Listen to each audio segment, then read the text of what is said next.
দেখো বন্ধুরা, ভেবেছিলাম গাছ পাকা আমটাকে কেটে আমি একটু গোপালকে দেবো। ও মা, দেখো পোকা বেরোচ্ছে। আমটা পুরোই ভালো, দেখেছো, পুরো ভালো। এই জায়গাটায় চাপ দিতেই এরকম এই বেরোচ্ছে, আর দিতে পারবো না।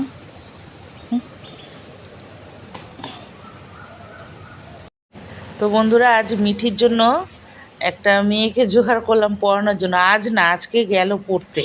ওকে পড়তে দিয়ে এসে আমি ভিডিওটা করছি, আর আমি পাচ্ছিলাম না, মানে এত চাপ আমি আর নিতে পারছি না, আমার শরীরে একদম রেস্ট হচ্ছে না।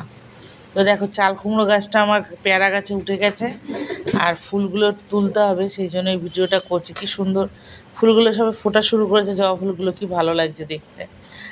আর মেয়েকে পড়তে দিয়ে এলাম, আজ থেকে যাচ্ছে, দিয়ে এসে ভিডিওটা করছি।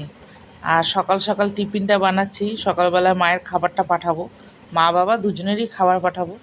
আর ঘরে শুধু তখনও বাজার হয়নি, ভেন্ডিটা ছিল, ভেন্ডি দিয়ে আলু দিয়ে একটা মাখা মাখা তরকারি হবে, কারণ মা শুকনো রুটিটা খেতে পারে না তো। আর দেখো, মায়ের খাবার গুছিয়ে দিয়েছে, আর কর্তা তো নাইট ডিউটি করে এসেছে, দিয়ে দিয়েছে খাবার। পরশু দিন বিকেলবেলা ঘুম পাড়িয়ে রেখে চলে গেছিলাম দিদাবাড়ি, সেটা মনে পড়েছে। বই ব্যাগ নিয়ে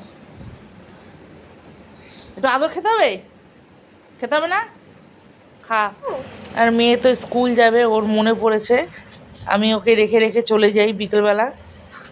দিদাকে খাইয়ে দিতে হয়, খাবারটা নিয়ে যাই রান্না করে, ওষুধগুলো খাওয়ার ব্যাপার আছে তো, দিদা তো শুয়ে থাকে, খেতে পারে না, খাইয়ে দিতে হয়, রান্না বান্না করে চলে যাই। সেটা ওকে ঘুম পাড়িয়ে রেখে যাই না, মনে পড়ে গেছে, সেটাই ওই জন্যই কাজ ছিল। আর এখানে নিয়ে এসছে আজকে একটু চিকেন।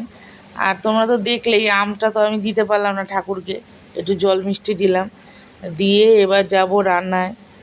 আর রান্না করব কি, মানে সকাল থেকে হাঁপিয়ে উঠি আমি, আর ভাবছি যে একটু বসি, রেস্ট নিই। সকাল থেকে আজকে পোস্টও করতে পারিনি। তো যাই হোক, গাছে একটা ছোট্ট বেগুন, ছেলেকে বললাম তুলে দে, উচ্ছে চচ্চড়ি রান্না করব আলু বেগুন দিয়ে। তা ছেলে তুলে দিল, ভিডিওটাও করে দিল।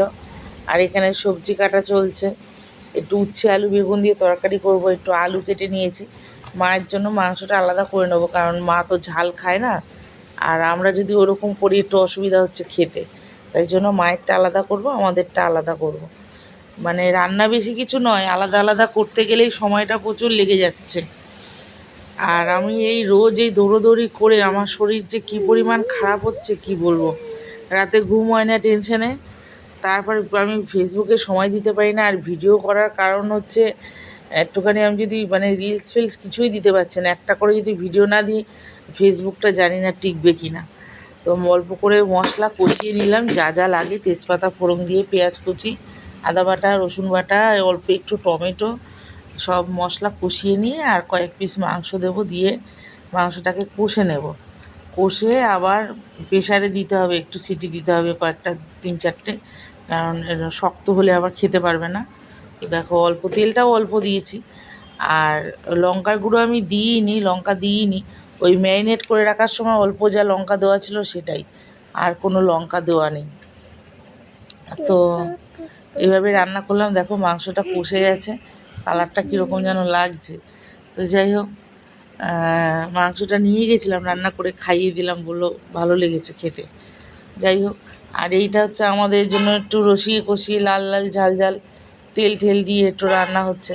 এমনিতেই আমার কর্তামশাই খেতে চায় না মাংস টাংস, খালি জ্যান্ত মাছটাই খাচ্ছে, চালানি মাছ মাংস খেতে চায় না একদম। আর এই দেখো, প্রেশারে সিটি দিয়ে নিয়েছি, এবার এই ঝোলটাকে ফোটাবো, একটু গরম মশলা দেব, দিয়ে নামিয়ে নেবো। আর এই যে আমাদের জন্য যেটা রান্না করেছিলাম সেটা, আর আমের চাটনি করেছিলাম, কর্তামশাই আম পেড়ে দিয়েছিল, দেখো গুড় দিয়ে আমের চাটনি, আর উচ্ছে আলুর তরকারি, একটু টক দই ছিল। এই ছিল আজকের আয়োজন। কেমন লাগলো ভিডিওটা একটু কমেন্টে জানিয়ে দিও।